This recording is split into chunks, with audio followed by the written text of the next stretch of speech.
Okay.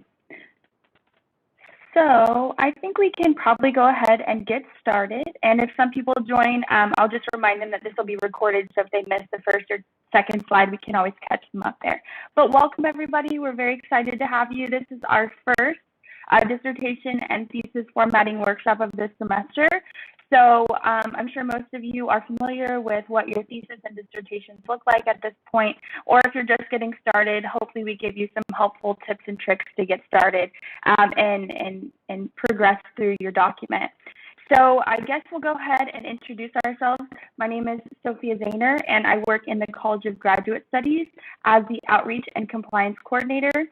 So one of the main functions of my job is to help students as they navigate through their dissertation and thesis submission. So making sure your document looks 100% ready to go before it's sent off for publishing. So I'll go ahead and let my other two speakers introduce themselves as well. Hi, I'm Angela Speaker, and I'm the Audit and Compliance Coordinator for CGS. And so I'm another person behind the scenes that's looking at your dissertation and theses as they get submitted. We've really got it down to a science of reviewing your document and making sure that it looks good to go. And we do have to have that all spick and span and ready to go before I clear you for graduation. So it is that important to have your document ready for publishing. Hi everyone, my name is Alexa Height. I am the Scholarly Communication Librarian here at Marion Jeffell Library. And I'm here today to talk about copyright and open access. And in terms of your theses and dissertations, I'm also responsible for getting them uploaded into the repository after they've been published through ProQuest. Awesome. So we're going to just navigate through this PowerPoint today. It's not super long, and so if at any point during the presentation you have questions, comments, concerns, feel free to unmute yourself or type in the chat. And Angela and Alexa, if I don't see it, will you just wave me down if I'm talking because my screen's sharing? But we're happy to address any kind of questions that you have during the presentation. So things we're going to talk about, just some important dates, checklist items that Angela will cover, some things that she looks at when she does graduation clearance. I'll cover the formatting and templates and some common errors that we see when we see students submit their documents to us, what those guidelines look like, so how do you submit, what that looks like after you hit the submit button. And then Alexa's going to talk about some copyright and open access plus, like she mentioned, and we'll go over some helpful links to kind of get you through the submission process. And then at the end, if there's questions, comments, concerns, we can also address them there as well.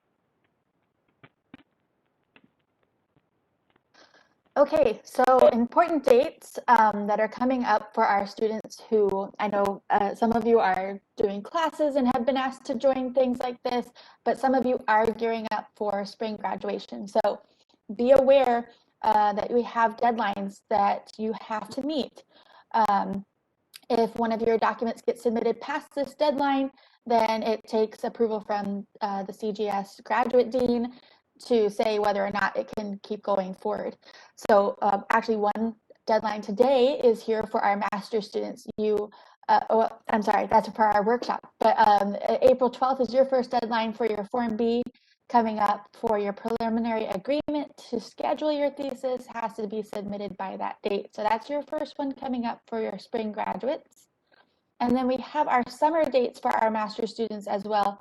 And this will all be on our helpful links, so you can get to these important dates later in the presentation, and we'll have this posted online so you can access those. So just keep yourself aware of those dates. Then for our doctoral students, we have our spring graduation dates. One deadline coming up very soon, March 19th. That's your last day to submit Form E, which is your preliminary agreement to schedule your dissertation. So they just keep, once they start coming, they just keep rolling. And then for our summer graduates, some dates to keep in mind for you as well. Oh, if we could just, I want to note on those deadlines, if any of you are in an MFA program, or maybe you're a doctor of nursing practice student, you all have different dates. So just be aware of that if you're in those programs. Okay. So in keeping with our accommodations for COVID-19, we are allowing students to defend virtually, but speak with your committee chair to discuss how you would like to have your defense scheduled, or how your committee might feel comfortable in having your defense scheduled. And Sophia does offer WebEx practice meetings, so if you're feeling a little uncomfortable with presenting your life's work on WebEx or Zoom or whatever system you end up using, we can help you practice with WebEx because we're very well versed with that software. So checklists. Students have a checklist of forms that need to be submitted in order to be cleared for graduation. You can actually email me, or Grad College is our main hub email, and say, hey, can I get my checklist? And I go through and I will make sure of what forms we have and have that all checked off for you, so that you can see where you stand with the forms that you need to have submitted before graduation clearance. For doctoral students, forms A through D are required, and they have to be filed prior to your graduating semester. Forms E through G are required, and those are filed during your graduating semester. So you saw on the checklist, on the deadline page, Form E has a submission deadline, so that's where that comes into play, and then everything kicks off from Form E. Forms H through K are as needed, and then final dissertation manuscript has to be uploaded to ProQuest.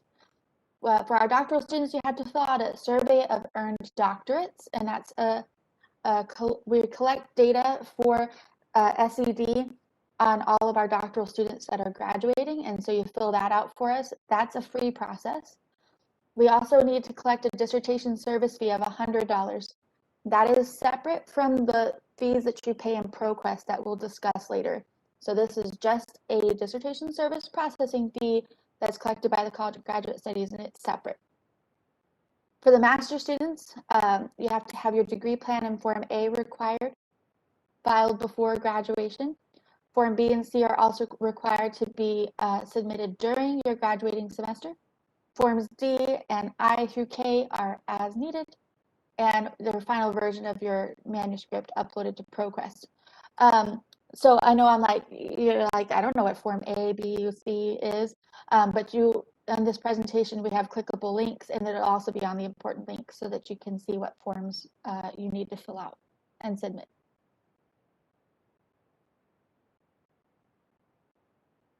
All right, I'll turn it over to Sophia.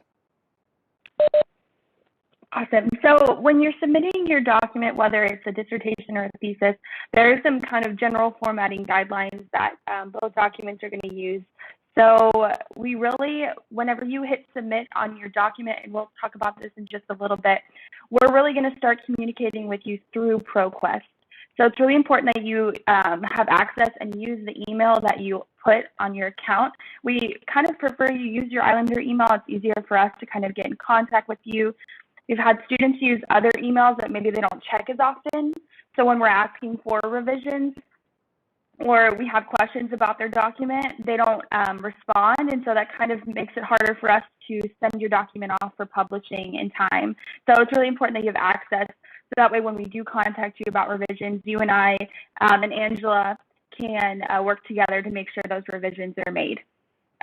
We do see sometimes students go outside the 1-inch margins, and so we'll kind of look through a formatting template here in just a little bit, but it's really important that you stay within the 1-inch margins on either side.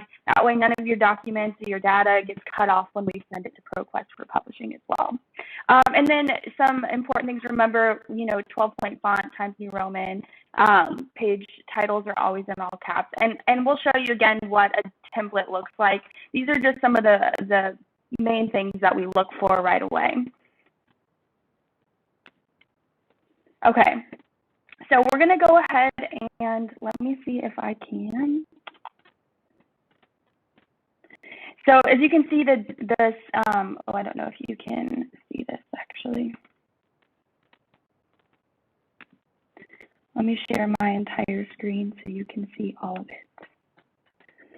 So on our website, we have formatting templates here for our students. So we really encourage students to start right away using the template. This will kind of create less error, and it might actually help you because the template can offer you some guidance on pages, page numbering, which we'll talk about in just a little bit. So you click templates here and you'll see the variety of templates that we have on our website. So just for right now, I'm going to click the full dissertation template, traditional template, and we can kind of see what that looks like here. Does anybody have any questions about anything we've covered so far?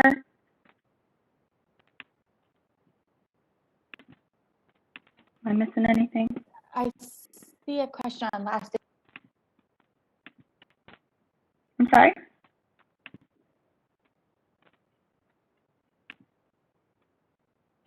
Oh, yeah, you're on mute, sorry. Angela.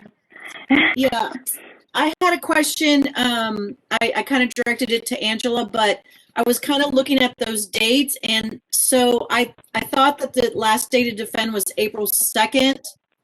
Maybe I was wrong. I don't know. I just wanted to verify that. Last day to defend. Yes, for doctoral students, it is April 2nd for spring graduates. Okay, thank you. And let me go ahead while I'm on this page and I'll pop these into the chat. This is the doctoral important dates. And let me grab the master's important dates. And there's the master's. So now you all will have, you can bookmark those and keep a hold of whichever one is pertinent to you.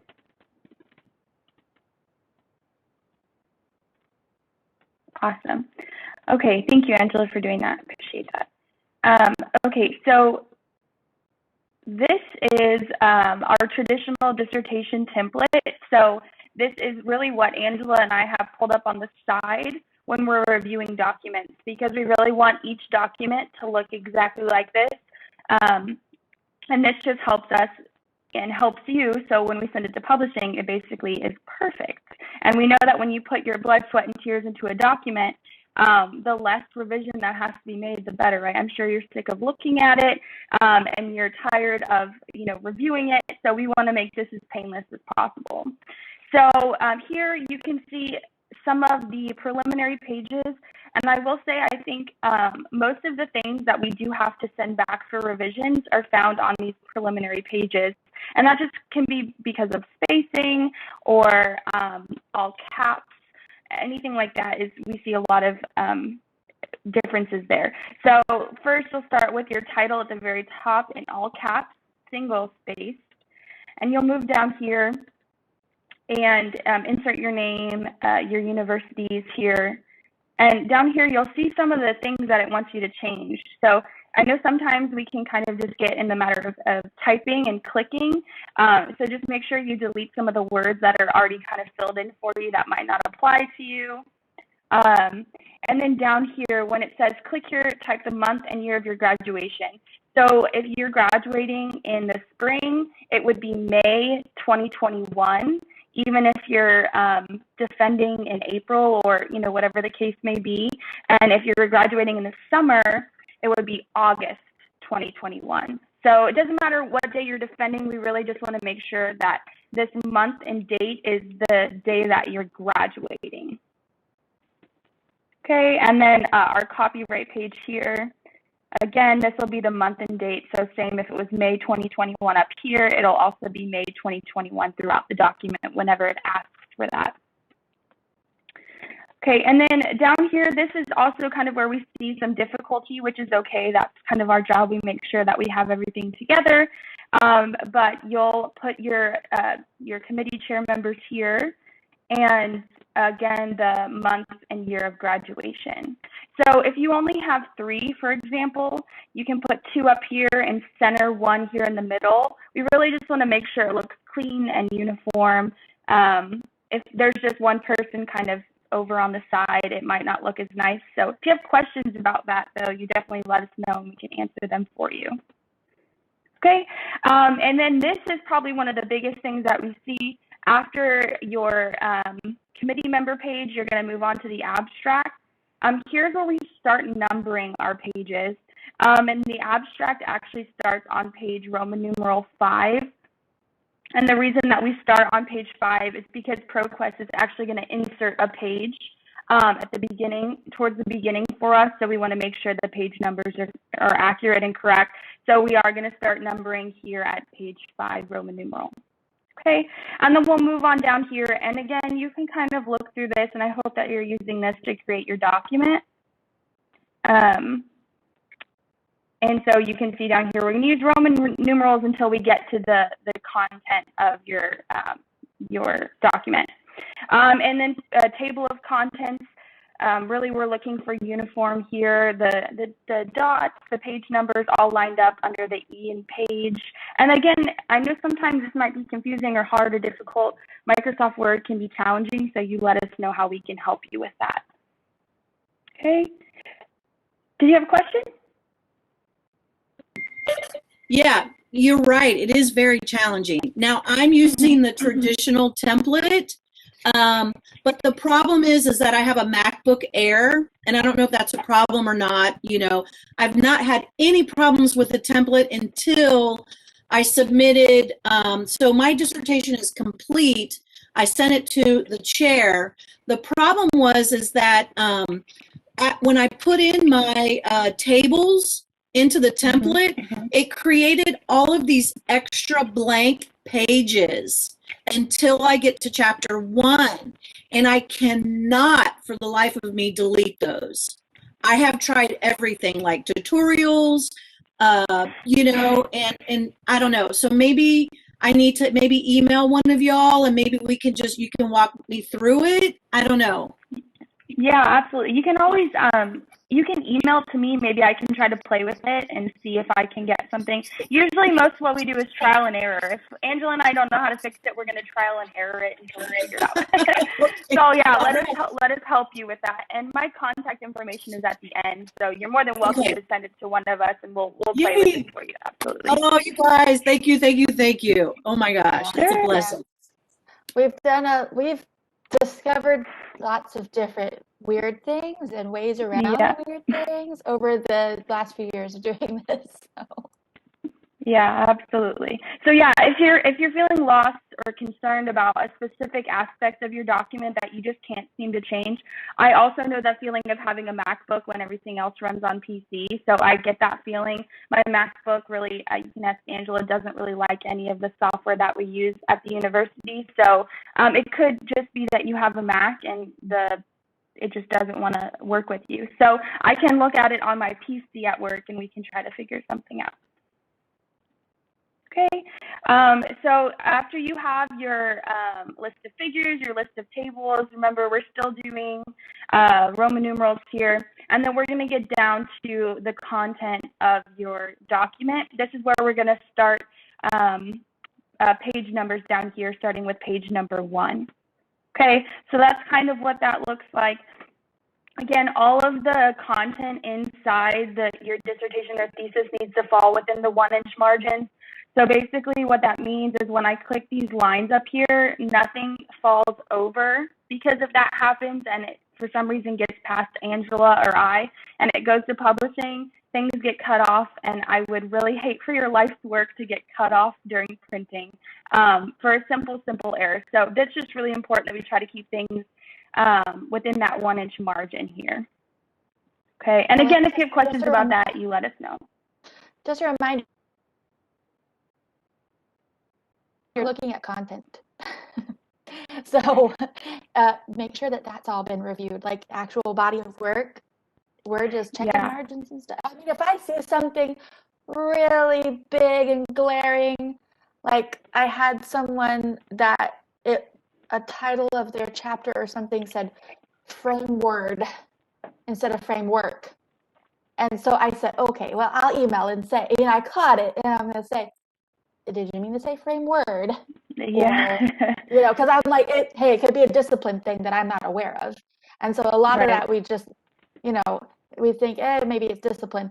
If we catch something big and glaring like that, we will contact you, but I mean, it's more rare because that's not really what we're looking for. So, right. Yeah, that's a great point. Okay, so we'll get into the body of work, and here you can see kind of how you can format that here. And then again, references, all that fun stuff. So I think the interesting thing about our template is up in the top in the table of contents, we have lists of appendices here. Okay, so you'll list of appendices, and then the subheading you'll do, and you'll give us the appendix numbers with their title along with the page number that they're in. And then at the end of your work, you'll also give us the list of appendices here again. So sometimes you can just copy and paste. It makes it easier for you. But we do see students sometimes missing this page, so that's just something I wanted to point out. Okay. Are there any questions about the template?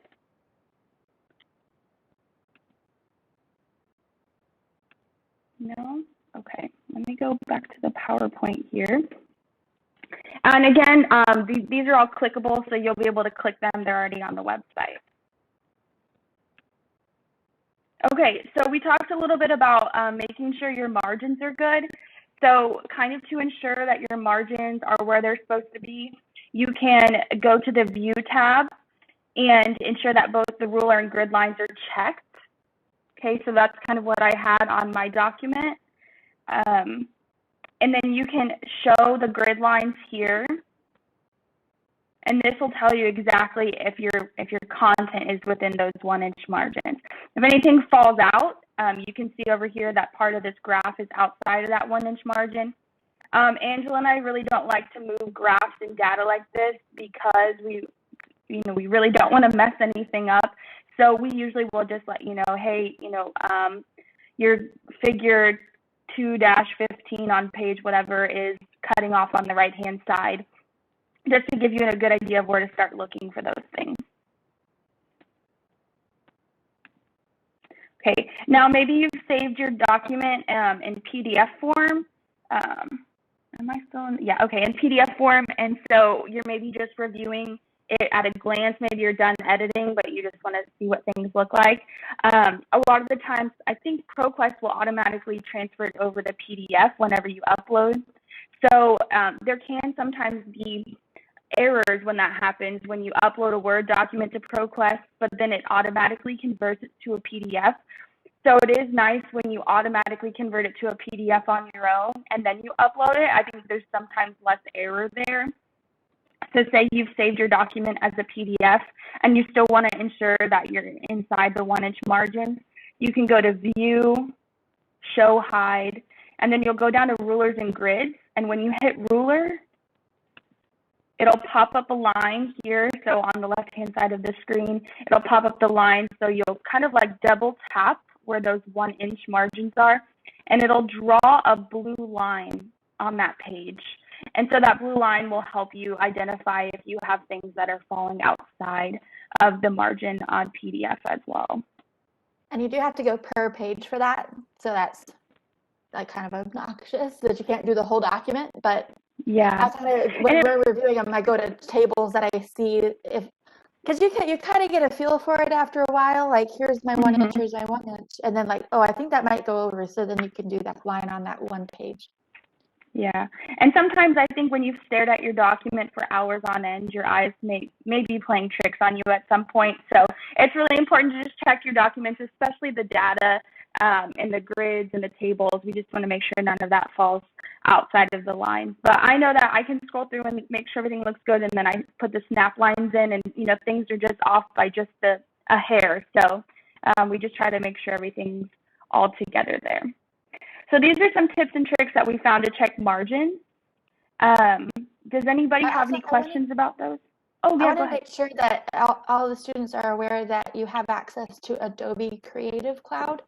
So you have, through the university, like pro Adobe to be able to edit and things within Adobe. And if you don't know how to access that on your particular PC or computer, I would reach out to IT to get some help with that.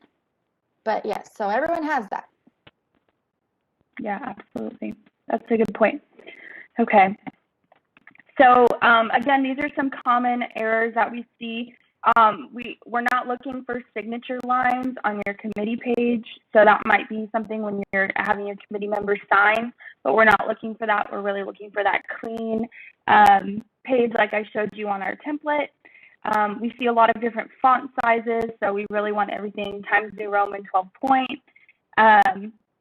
Pagination beginning on the title page. Again, we're starting at page 5 on the abstract, and then tables or figures extending beyond the 1-inch margins. So these are just some things that Angela and I see a lot when we see some documents come in. So it's just nice to have a fair warning, things that you can check on before you hit the submit button in ProQuest. I've also noticed some incorrect degree titles, which I know like in our catalog and then degree plan and then these other spots, website, you could see your degree listed in several different ways. So if you're confused about how your degree should be worded, like we had coastal and marine system sciences, we had everyone leaving out the and. You can email us if we don't catch it, because we probably will, and say, hey, it's supposed to say this. But if you're not sure about what your title should be of your degree, feel free to email us and we can let you know what it should be. Yeah, absolutely. And if there are things that you're just not sure about in general, you're not sure what goes where or sizing or whatever, you just email us and let us know. We can definitely just point you in the right direction. Okay. Angela, do you want to take this one? Sure. So the submission link that we are talking about here in the submission guidelines, that's actually going to be available on the bottom of the doctoral checklist as well. So you can find it there, or you can just go to etgadmin.com/TAMUCC and you'll create an account.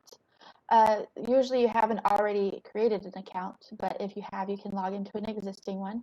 And it's going to walk you step by step through the submission guidelines, and it's going to ask you a lot of questions. It's going to say, do you want a personal copy? Do you want this and that?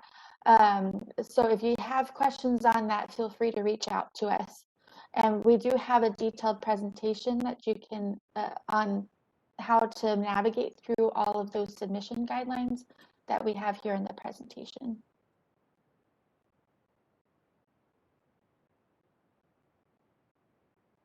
Okay, so your binding is all handled through ProQuest, and you are required to order one university copy. The library gets one copy of everyone's manuscript. You can order as many personal copies as you want, or none at all. That's up to you. We used to have departments required copies. You might want to check with your department. Most do not any longer, but it is worth just asking your committee chair, hey, do you know if our department needs us to have a copy for you? Like I said, most likely not. Any color graphics included in the digital copy are going to be reproduced at color for no extra charge. So your photographs and your charts and everything are going to come out faithful to how you saw them going in. And your personal copy and our copy for the library will be shipped around 8 to 12 weeks after approval of the manuscript for publication.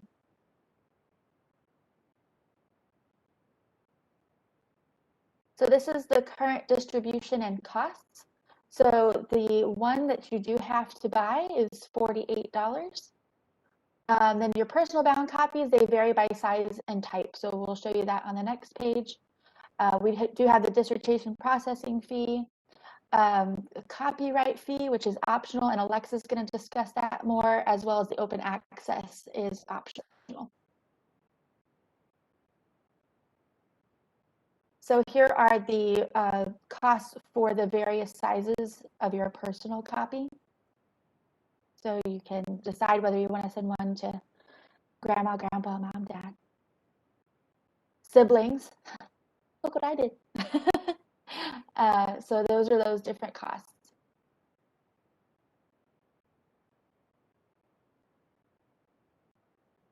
All right, so we're going to turn this part over to Alexa, who can discuss the copyright and open access plus. Yeah, so as the writers, the authors, and the researchers of your thesis or dissertation, you own the copyright to the material and you are licensing it to ProQuest as well as the library to publish a version of it.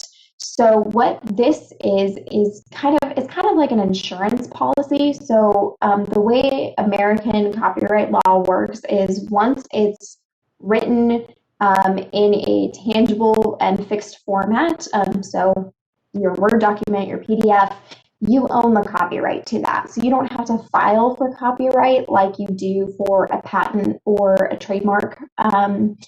But what this is offering you is kind of a copyright payment protection. So you can, if for some reason your copyrighted works, if somebody uses your work in a way that is not allowed by copyright law, so there are certain rights that anyone as a copyright user can use copyrighted works without asking express permission.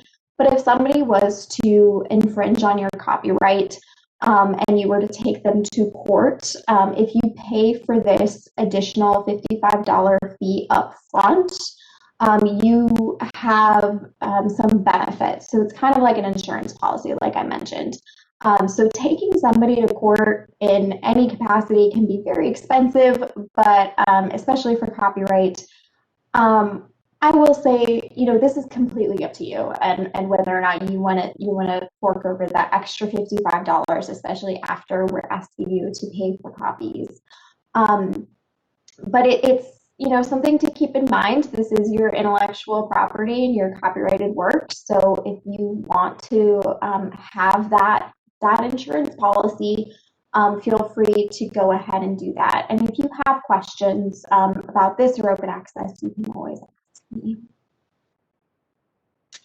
So for open access, again, this is completely up to you as the author and the copyright holder. I will mention that, as I mentioned when I introduced myself, a copy of your work will go into the TAN-UCC repository. And so an open access version of your work will be made available. So what we're talking about here is if you want to pay for open access plus through ProQuest. And what this does is as soon as it's published through ProQuest, your work is made open access. In the past, through the repository, I've had authors, new graduates ask that we put an embargo on their work, meaning that it's not openly available right away when we publish it. So whether you publish it through ProQuest or whether you publish it through the institutional repository. And that's because some authors choose to publish their work through other journals or in other places. So the open access just means that it's going to be made openly available as soon as it's published through ProQuest. You may choose not to do this, but at some point your work will be made completely open through the repository. And if people are searching for keywords related to your work, or if they're searching directly for your name or the title of your research through like Google Scholar, Google Scholar does crawl our repository, so results do show up in Google Scholar and elsewhere from works from our repository. So in my opinion, you're paying money to make things open that are already going to be open. So I don't think it's necessary to pay to pay the additional fee to make it open access through ProQuest. But if you really want to make sure that your work is being exposed to the widest possible audience, then it might be worth that extra fee.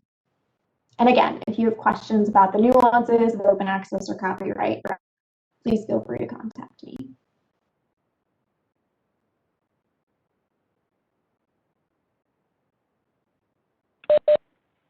Okay, So thank you so much for that. I appreciate it. So what happens after you hit submit and you send your documents to ProQuest? Well, first, Angela and I will get an email that says we have a new submission. And like Angela said at the beginning of this presentation, we've really streamlined the process to help students with revisions, and we almost quadruple check each document. So we spend a lot of time, again, not reading your work, but looking at your work to make sure it looks perfect before we send it off. So you'll hit submit, we'll get a notification, and myself or Angela will begin our first review, and we'll send you any revisions that need to be made. And again, if at any point in time you have questions, comments, concerns about that, then you can always let us know and we can help you with those revisions. After you make those revisions, you'll send it back to us. And then after you send it back, we'll review the document again, and we'll review to see if there's any additional revisions that need to be made. If that's the case, I may reach out to you personally to let you know, hey, I see this thing. Sorry, I don't know if you can hear my dog. And we'll see if there's any additional revisions that need to be made. She's okay. I don't know if you can hear her. She's talking now. Any additional revisions that need to be made, I may reach out to you personally to see if I can help you make those revisions, or if Angela can help you make those revisions. And we'll kind of go back and forth, and we have a really great document to help us keep track of that. And we'll go back and forth until the very last document has been reviewed about 3 or 4 times, and then we'll let you know when your document has been accepted. And Angela is really good about keeping up with everyone's checklist, so she'll know what forms need to still be processed. So these are some helpful links that can be found on our website, but we've put them here in all one place for you. So the catalog, handbooks, those important dates that we mentioned earlier, templates, announcements, all that fun stuff. And this is already up on the website, and this recording will also be up on the website here shortly. Okay, so with COVID-19, everything is still different. It's been a year now, and we're still kind of learning how to adapt to a virtual environment. So we used to meet with students in person, which I'm still happy to do in a safe way.